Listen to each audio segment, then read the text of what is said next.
The discovery defined Commander Elena Vasquez stared at the readout on her screen for the third time, certain her eyes were playing tricks on her. The mining vessel Perseverance had been surveying the lifeless moon of Epsilon Eridani 7 for 2 weeks, and until this moment, every scan had shown exactly what they expected: rock, ice, and more rock. But now, deep beneath the surface, a ground-penetrating radar had detected something that should not exist. "Dr. Morrison, I need you on the bridge immediately," Elena said into the comm system. Keeping her voice calm, despite the racing of her heart, Dr. Kai Morrison arrived within minutes, his gray hair disheveled from sleep. The xenoarchaeologist had been brought along on this mission as a precaution, though no one had expected to find anything worth studying on this forgotten rock. He leaned over Elena's shoulder, his eyes widening as he processed the data. "That structure is massive," Kai whispered. "Commander, according to these readings, we are looking at something at least 3 kilometers long, buried 200 meters below the surface." Elena nodded slowly. "And the composition?" "Unknown. The material is deflecting our deep scans in ways I have never seen before. Whatever this is made of, it is not naturally occurring, and it is not any alloy in our current database." Engineer Tom Bradford joined them, wiping grease from his hands onto his coveralls. The stocky man had been working on the mining drill when the call came through. "Please tell me we found something valuable down there. The company is not going to be happy if we return empty-handed again." "We found something," Elena said carefully. "Whether it is valuable or not remains to be seen." "Tom, how quickly can you modify our drilling equipment to reach that depth?" Tom studied the scans, his practical mind already working through the logistics. "Give me 6 hours to reconfigure the thermal bore." "But Commander, if we are drilling into some kind of structure, we should proceed carefully. We do not know what we might damage or what we might release." Kai nodded in agreement. "Tom is right. Whatever is down there has been sealed for a very long time. The energy signature is faint but stable. If we breach it incorrectly, we could lose valuable information or worse." Elena made her decision quickly. "We proceed with caution. Tom, set up the bore, but keep it on low power. Kai, prepare your survey equipment. We descend in 8 hours. And someone wake up the rest of the crew. If this is what I think it might be, we are all going to want to see it." The descent, the drilling took longer than Tom had estimated. The material they were cutting through was incredibly dense, forcing them to slow the bore to a crawl to avoid damaging the equipment. Finally, after 14 hours of careful work, they broke through into a hollow space below Elena. Kai and Tom descended in the exploration pod, their suit lights cutting through the darkness of the tunnel they had created. The walls around them showed no signs of the drilling damage. Instead, they seemed to have self-sealed, as if the material itself was alive. "Are you seeing this?" Tom asked, running his gloved hand along the wall. "The molecular structure is reorganizing itself. This is not just advanced technology. This is something beyond our current understanding." They emerged into a chamber so vast that their lights could not reach the far walls. The space felt ancient yet pristine, as if time itself had no power here. Kai deployed a dozen floating light drones that spread out across the chamber, slowly illuminating their surroundings. What they revealed took Elena's breath away. The chamber was not empty. Lining the walls were panels covered in symbols and text, but not in any language Elena recognized. The writing seemed to shift and change as she looked at it, as if trying to adapt itself to the reader. In the center of the chamber stood a platform, and upon that platform rested a pedestal that glowed with a soft blue light. "Those symbols," Kai said, his voice shaking with excitement. "They are similar to ancient human writing systems, but they predate anything we have in our historical records by millions of years. Commander, if this is what I think it is, We may have just discovered proof that human civilization is far older than we ever believed. Elena approached the pedestal carefully, her scientific training warring with her instinct to turn and run. The blue light pulsed gently, almost like a heartbeat. As she drew closer, symbols appeared on the pedestal's surface, rearranging themselves into something she could read. Modern English. "Welcome, children of Earth," the text read.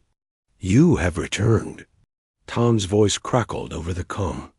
"Commander, I am picking up a massive power surge from deeper in the structure. Whatever you just did, it woke something up."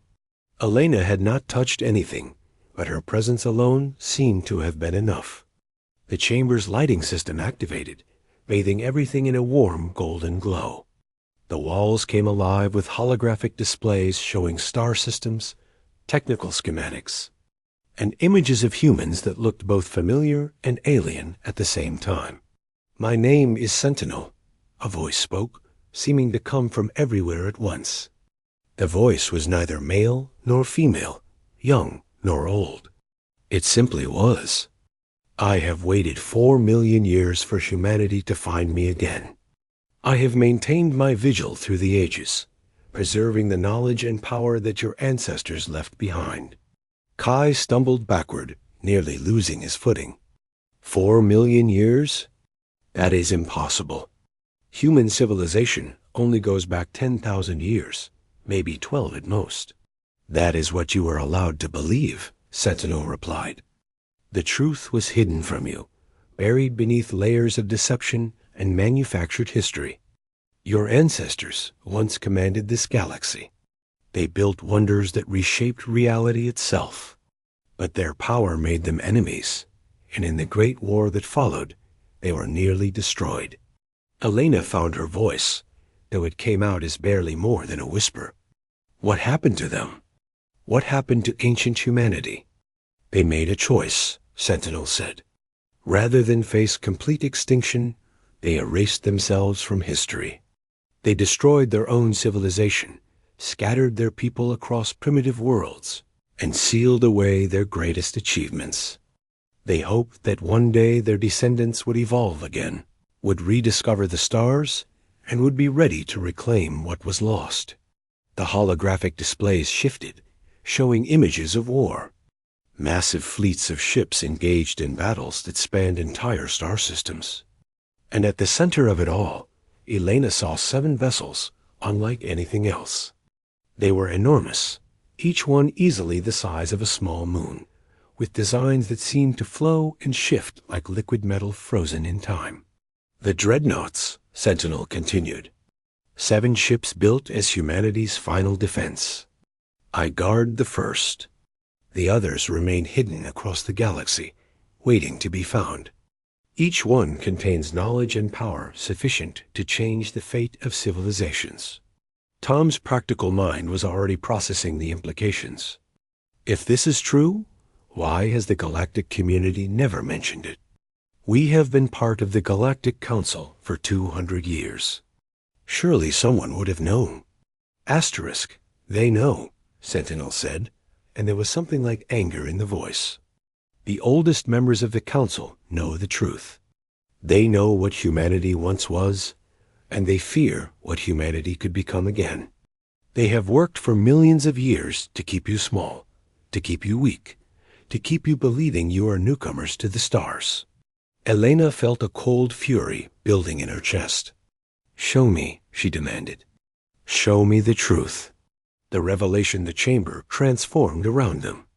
The walls dissolved into holographic displays, showing the history that had been stolen from humanity. Elena watched as ancient humans spread across the galaxy, building a civilization that dwarfed anything that existed today. They had mastered faster-than-light travel, artificial gravity, energy manipulation, and even the ability to fold space itself, but their rapid advancement had not gone unnoticed. The other species of the galaxy, many of which had been spacefaring for millions of years, had grown comfortable with the status quo. They had divided the galaxy among themselves, created the Galactic Council to maintain order, and suppressed any species that might challenge their authority. When humanity began to rise, achieving in centuries what took other species millennia, the Council had acted. They formed a coalition called the Hegemony, dedicated to containing the human threat. What followed was a war that lasted 3,000 years. Kai watched the images with tears streaming down his face. "We were winning," he said. Against all odds, ancient humanity was winning. "Yes," Sentinel confirmed. The Dreadnoughts turned the tide of the war. These 7 ships, working together, could reshape reality itself. They could not be destroyed by conventional means. They could appear anywhere instantly. They were the ultimate expression of human ingenuity and determination. But the Hegemony could not accept defeat, Sentinel continued. They unleashed weapons that targeted not ships or planets, but the very fabric of civilization itself. They used biological weapons that wiped out entire populations. They destroyed food production centers, causing mass starvation. They bombed cultural sites, erasing history. They made it clear that if they could not defeat humanity, they would ensure humanity destroyed itself. Elena saw the images of dying worlds, of human colonies burning, of billions of lives lost. "And so our ancestors surrendered," she said quietly. "No," Sentinel replied firmly. "They made a strategic retreat. The Council offered them a choice: complete extinction or voluntary regression. Humanity chose survival. They agreed to have their civilization destroyed, their technology sealed away, their people scattered to primitive worlds with no memory of what they had been. In exchange, the Council agreed to leave humanity alone, to let them evolve naturally without interference." "But it was a trick," Tom said, understanding dawning on his face. "The Council never intended to leave us alone. They just wanted to ensure we would never rise again." "Correct," Sentinel said. "For 4 million years, the Council has monitored humanity. Every time your species began to advance too quickly, they intervened. They introduced plagues, started wars, destroyed your most promising civilizations. They ensured that when humanity finally reached the stars again, you would do so believing you were young and inexperienced, grateful to join a galactic community that was really your prison." The holographic displays faded, and Elena found herself standing before a massive doorway that had not been visible before. It was easily 50 meters tall and 30 meters wide, made of the same strange material as the rest of the structure. "Beyond this door lies the first Dreadnought," Sentinel said. "It has been waiting for you, for any human who is brave enough or lucky enough to find this place. The ship will recognize your DNA, your genetic heritage. It will accept you as its captain, as the inheritor of all that your ancestors built." Elena looked at Kai and Tom. She saw her own fear and wonder reflected in their faces. They were just a mining crew, ordinary people doing an ordinary job. They were not prepared for this. They were not ready to carry the weight of 4 million years of history. But then she thought of all the lies, all the manipulation, all the times humanity had been held back by a galactic community that claimed to be their friends. She thought of the potential that had been stolen from her species, the achievements that had been denied, the truth that had been hidden. "Open the door," Elena commanded. The massive doorway split down the center, ancient mechanisms engaging after millions of years of stillness. Light spilled out from the chamber beyond, and with it came a feeling of power so intense that Elena felt it in her bones. She stepped forward, and her crew followed. They walked through the doorway and into the chamber beyond. And what they saw there changed everything they thought they knew about humanity's place in the universe. The Dreadnought waited, silent and majestic, a monument to what humanity had been and a promise of what humanity could become again. Its hull was black as the void between stars, but light seemed to move across its surface like veins of pure energy. The ship was beautiful and terrible, a weapon of unimaginable power and a work of art beyond compare. "Welcome aboard," Sentinel said, and Elena felt the ship's consciousness touch her mind, recognizing her as human, as family, as one worthy to command. Welcome home. But even as Elena marveled at the ship before her, alarms began to sound. Tom checked his portable scanner, his face going pale. "Commander, we have incoming vessels. 3 warships just dropped out of hyperspace above the moon.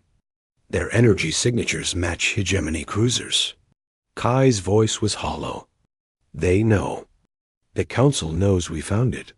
Elena looked up at the Dreadnought, at this impossible gift from her ancestors. She had a choice to make, and she had seconds to make it. They could run, leave the ship sealed, and pretend they never found this place. Or they could stand and face whatever was coming. Armed with the power of ancient humanity, she thought of 4 million years of lies. She thought of all the times humanity had been held back, kept small, treated like children who could not be trusted with the truth. "Sentinel," Elena said, her voice strong and clear. "How do we wake this ship?" "You already have," Sentinel replied. "The moment you stepped aboard, the awakening began. But full activation will take time, and time is something we do not have." Above them, the hegemony ships began their attack, determined to bury humanity's legacy once and for all. But they were too late. After 4 million years of waiting, the first Dreadnought was waking up, and nothing in the galaxy would ever be the same again. Asterisk, the awakening, the threat. The hegemony warships descended through the thin atmosphere of Epsilon, Eridani 7 like birds of prey circling wounded animals. Commander Elena Vasquez watched them on the tactical display that had materialized in the air before her, a holographic interface that responded to her thoughts as much as her touch. The technology was so far beyond anything she had trained with that it felt like magic, yet somehow it also felt natural, as if her genetic memory understood what her conscious mind could not. "Those are hegemony Enforcer-class cruisers," Tom said, his engineer's eye recognizing the configuration despite never having seen such vessels in person. "Each one carries enough firepower to glass a small continent.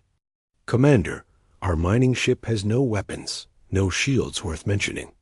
If they decide to fire on us, we have maybe 30 seconds before the Perseverance is turned into debris." Kai was studying the ancient displays that covered the walls of the Dreadnought's bridge, his archaeologist's mind racing to understand symbols and systems that predated human civilization as he knew it. There are records here of the hegemony. The Enforcer-class ships were specifically designed to hunt down human vessels during the ancient war. Their weapons are calibrated to penetrate human defensive systems. "Systems that are 4 million years out of date," Elena said grimly. She turned to face the massive view screen that dominated the front of the bridge, watching as the 3 hegemony ships took up positions in a triangular formation above their location. "Sentinel, how long until this ship is fully operational?" The artificial intelligence's voice resonated through the chamber, calm despite the urgency of their situation. "The Dreadnought requires 12 minutes to complete full activation sequence. Primary power systems are coming online now. Defensive shields will be operational in 4 minutes. Offensive capabilities will require the full 12 minutes. "We do not have 12 minutes, Tom said, pointing at his scanner. "They are charging weapons. Energy signatures are spiking across all 3 ships." Asterisk Elena felt a strange calmness settle over her, the same sensation she had experienced during emergency situations aboard the Perseverance. Her mind became clear, focused, processing information with a speed that surprised her. Was this her own ability, or was the ship somehow enhancing her cognitive functions? "Sentinel, can we move the ship before they fire?" "Negative, Commander. The Dreadnought has been stationary for 4 million years. Moving it prematurely could cause structural damage to both the ship and the surrounding chamber." We must remain in place until activation is complete. Kai looked up from his study of the ancient records, his face showing both fear and wonder. Elena, I am reading something in these files. The hegemony ships are not just here to destroy us. They are here to destroy all evidence that we found this place. According to these records, the Galactic Council has a standing protocol called silent burial. Any discovery of ancient human technology must be eliminated immediately, along with all witnesses. They are going to kill us to keep their secret, Tom said, his hands clenching into fists. 4 million years of lies, and they will murder us to protect those lies. Elena made her decision. Sentinel, open a communication channel to those ships. Let me talk to them. Channel open, Commander. Elena took a breath and spoke with all the authority she could muster. Hegemony vessels, this is Commander Elena Vasquez of the Earth mining ship Perseverance. We have discovered an archaeological site of significant importance. We request Council oversight and proper scientific documentation before any action is taken. Asterisk, the response came quickly, a voice cold and precise. Commander Vasquez, I am Enforcer Prime, Krath of the Hegemony Security Fleet. You have trespassed in a prohibited zone and activated Forbidden's technology. Under Galactic Council Security Protocol 773, you are ordered to evacuate immediately. The site will be sterilized within 5 minutes. This is a human site on a human-claimed moon, Elena replied, her voice hardening. You have no authority here. Your species has no concept of what you have found, Krath responded. The technology you have activated is classified as an existential threat to galactic stability. It must be destroyed. You have 3 minutes to evacuate before we commence bombardment. The channel closed abruptly. Tom was already moving toward the exit. Commander, we need to get back to the Perseverance now. Maybe if we leave, they will let us go. But Kai shook his head slowly, his eyes still scanning the ancient records. They will not let us go, Tom. The silent burial protocol is explicit. No witnesses. They will destroy our ship the moment we board it. They will claim it was a mining accident, and no one will ever know what we found here. Elena felt the weight of the moment pressing down on her. They were 3 ordinary people caught in a situation that spanned millions of years of history. They had stumbled into a conspiracy that had shaped the entire galaxy, and now they were going to die for it unless she made a choice that terrified her. Sentinel, she said quietly, what would happen if I formally took command of this ship right now, before full activation is complete? The Dreadnought would accept you as captain, Sentinel replied. Your genetic signature has already been verified. Your DNA contains markers that identify you as a direct descendant of the original human civilization. The ship will obey your commands. But we cannot fight back with only defensive systems, Tom protested.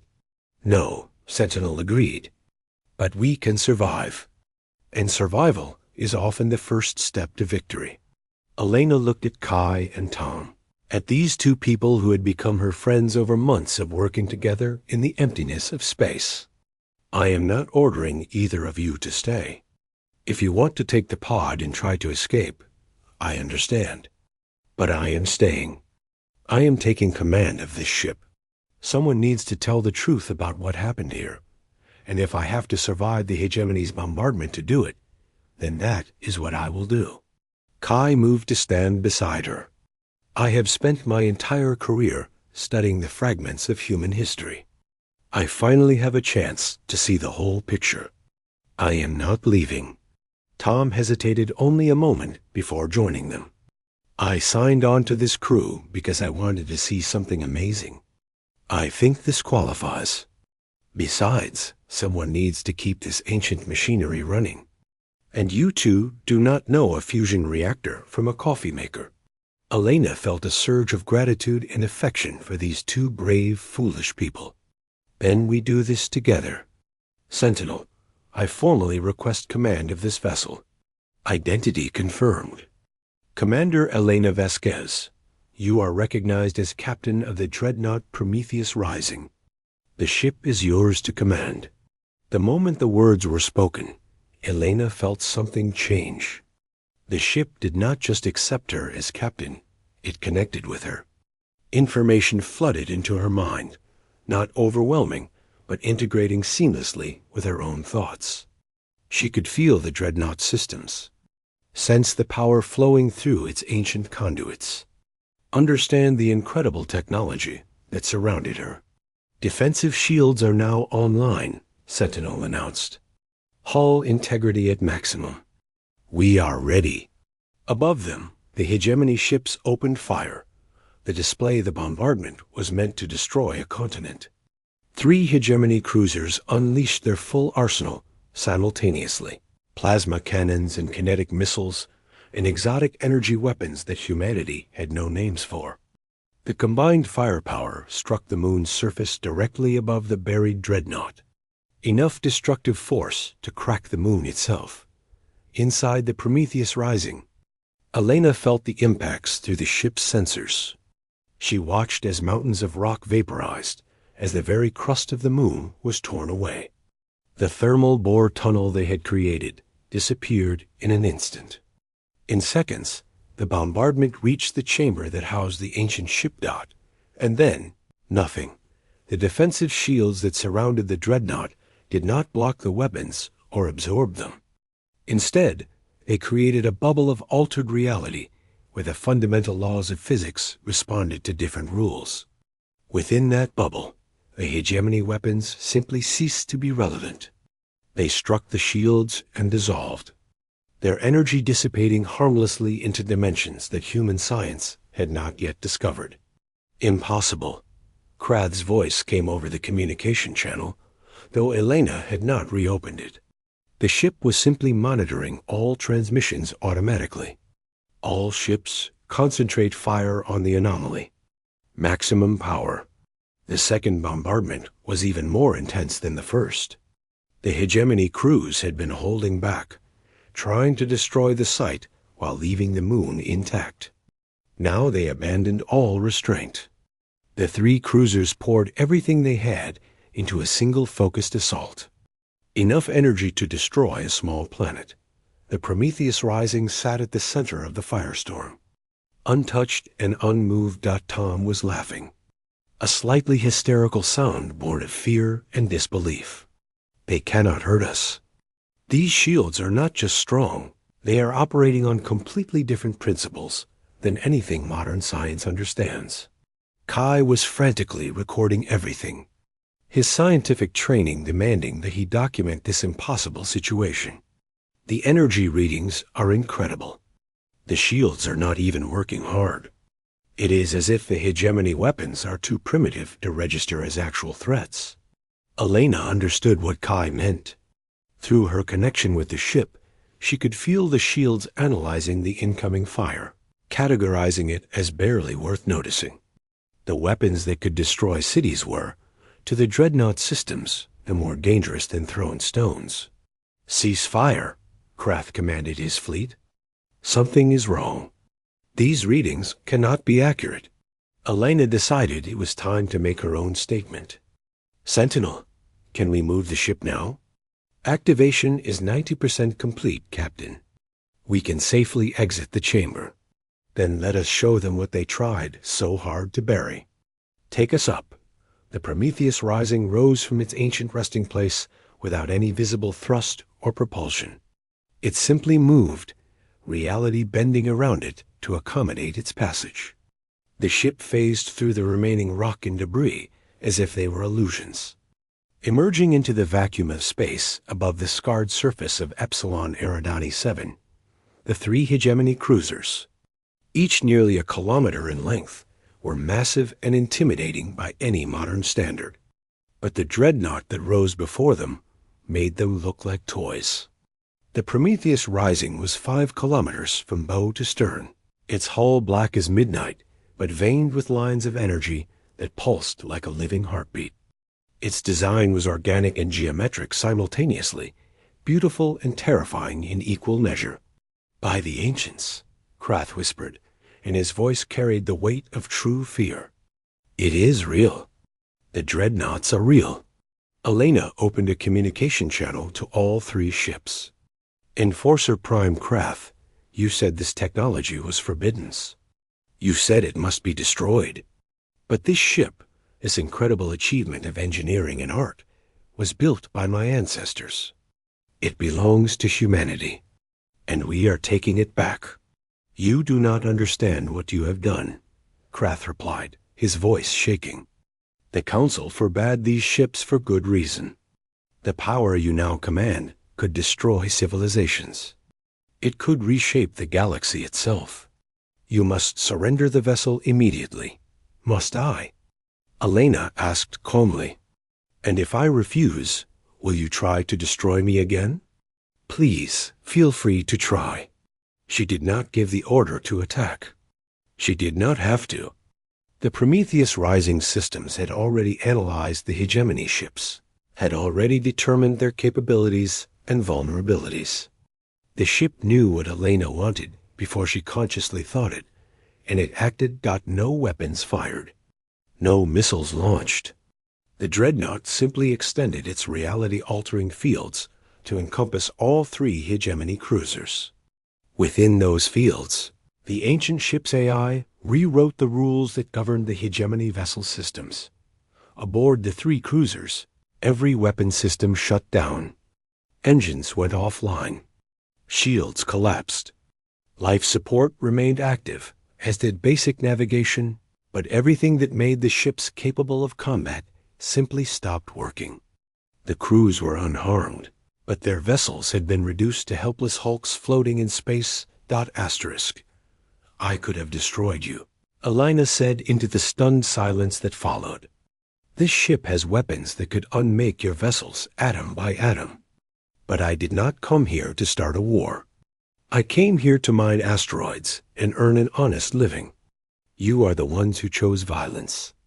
You are the ones who are willing to murder innocent people to protect your lies. Krath's response was barely audible. The Council will send fleets. They will send armies. They will not allow you to keep that ship. Then let them come, Elena replied. Let the entire galaxy see what humanity was and what we can become again. Let them see that your lies and manipulation and suppression were built on fear of what we might achieve. And let them judge whether the Council's actions were those of protectors or tyrants. She closed the channel and turned to face Kai and Tom. Both men were staring at her with expressions of awe and concern. Elena, Kai said carefully, you just threatened the Galactic Council. You just disabled 3 warships without firing a shot. You have declared, essentially, that humanity is reclaiming its position as a major galactic power. Do you understand what that means? Elena nodded slowly. It means everything changes. It means we cannot hide anymore. It means humanity will finally learn the truth about our history, about what was stolen from us. It also means war, Tom added quietly. The Council will not accept this. They cannot accept it. If other species learn that the Council has been lying to them, suppressing them, manipulating them for millions of years, the entire galactic order will collapse. Maybe it should, Elena said. She walked to the massive view screen and looked out at the stars, at the galaxy that had been her species' prison for 4 million years. Maybe a system built on lies and fear deserves to collapse. Maybe it is time for something better. Sentinel's voice spoke with what might have been approval, spoken like a true captain of humanity. Your ancestors would be proud. My ancestors also lost their war, Elena reminded the AI. They were forced to destroy their own civilization to survive. I need to know what we are really up against.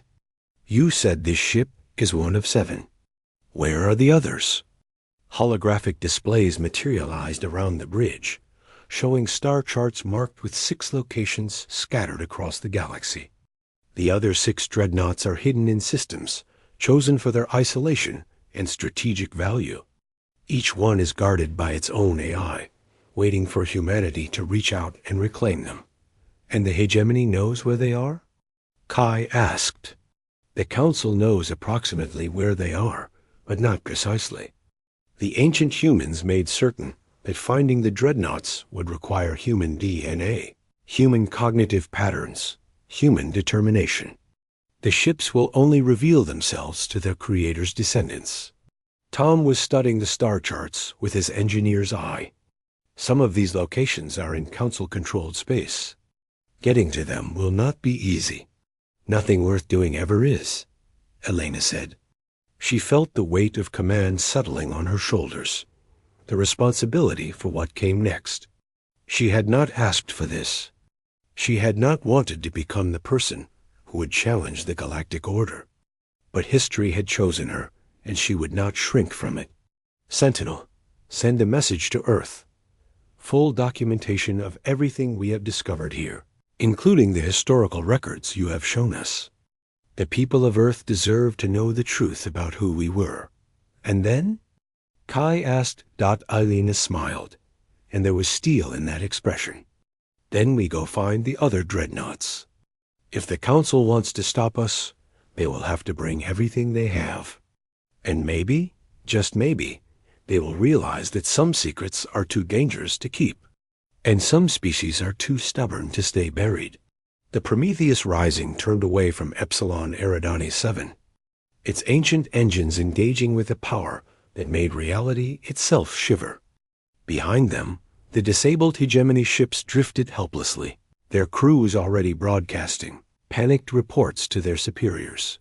The message would spread across the galaxy within hours. Humanity had found its ancient legacy.